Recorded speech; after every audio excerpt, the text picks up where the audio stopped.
Most people carry the same picture in their heads.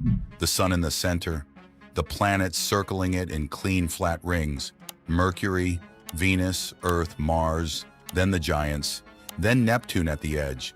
A neat cosmic diagram. But that picture is wrong, not slightly wrong, fundamentally wrong, because the solar system is not a flat map. It is a moving structure surrounded from every direction by invisible boundaries, ancient debris, charged particles, and the scars of dead stars. And all of it becomes visible the moment you ask one simple question. What is above and below the solar system? To answer it, we need a reference. On Earth, up and down feel obvious. But space has no universal floor, no cosmic ceiling. An astronaut floating in orbit can be upside down compared to another astronaut, and both can be right. Direction only has meaning when you choose a reference point. For the solar system, that reference is the ecliptic, the broad plane in which the planets orbit the sun. That plane is not a coincidence. It is a fossil.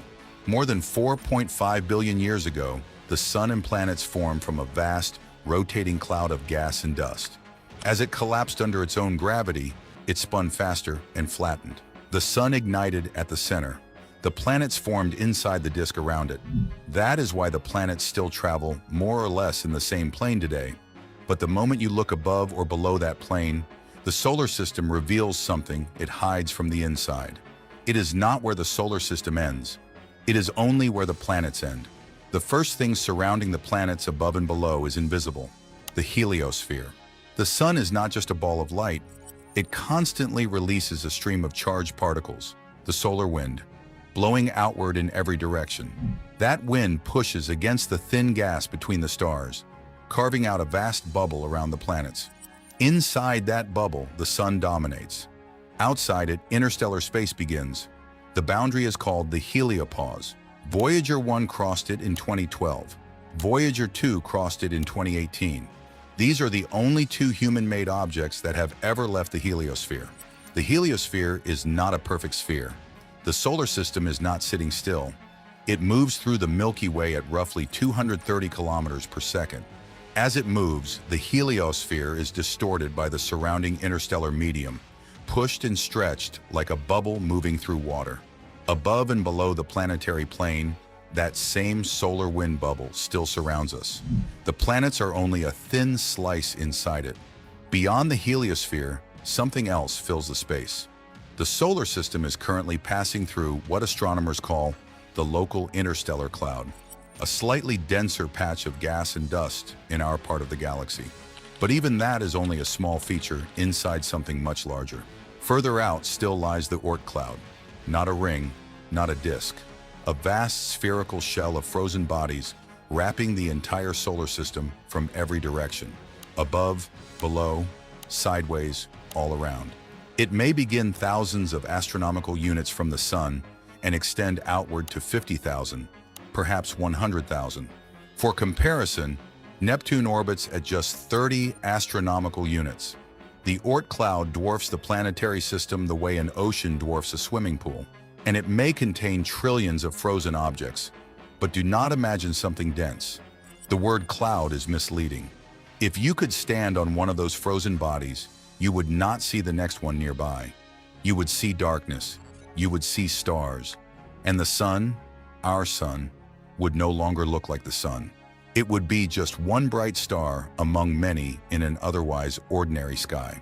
That is the true scale of where we live. Everything normally called the solar system, the planets, their moons, the asteroid belt, every spacecraft we have ever launched, is just the crowded center of something far larger. And yet even the Oort cloud is not the outermost layer. This is where the story changes. The local bubble, a cavity in interstellar space roughly 1,000 light-years across, stretching in every direction around our solar system. Inside it, the density of interstellar gas is dramatically lower than in the rest of the galaxy.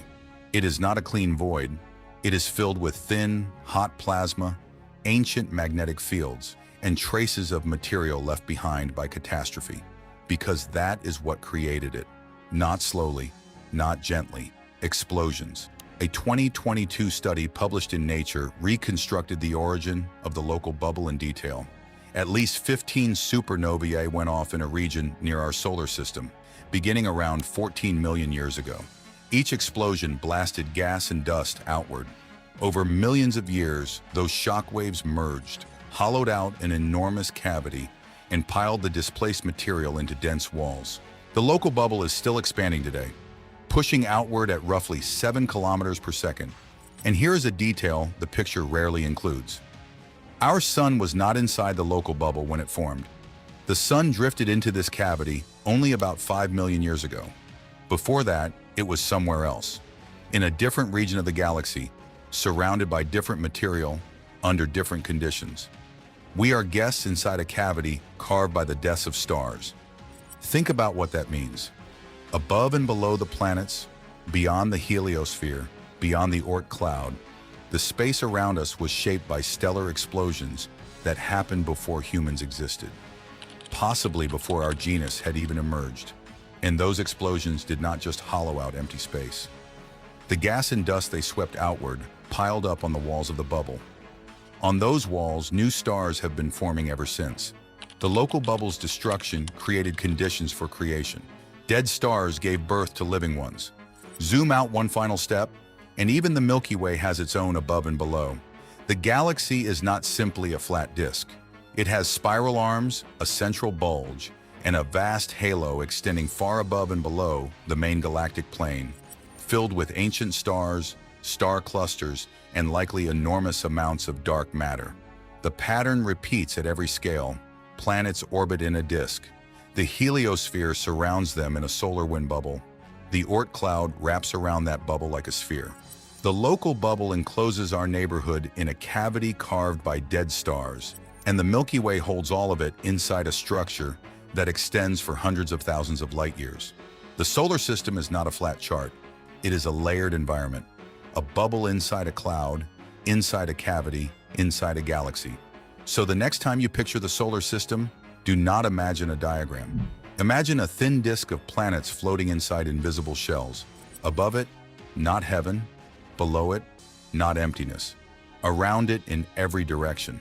Charged particles from the sun, frozen worlds too distant to see, interstellar gas, ancient supernova scars, galactic tides, and a cavity still slowly expanding from the deaths of at least 15 stars. The sun is moving through all of it at 230 kilometers per second. The planets are moving with it. So is everything you have ever known. And the most important thing about this picture is not how large it is. It is this. The solar system does not end where the planets end. That is only where the real darkness begins.